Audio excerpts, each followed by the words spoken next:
Verifying your Chime account is an essential step to ensure security and access to all features. Follow these steps to complete the verification process. Step 1. Download the Chime app. Start by downloading the Chime app from the App Store or Google Play Store.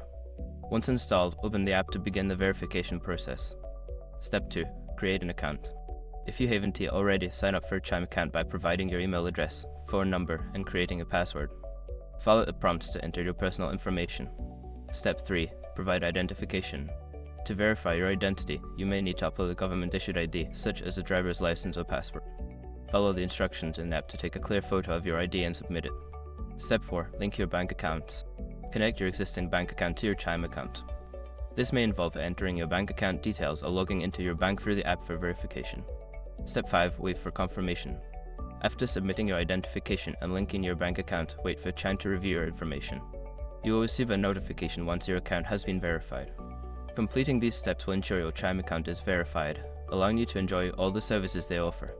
If you encounter any issues, consider reaching out to Chime's customer support for assistance.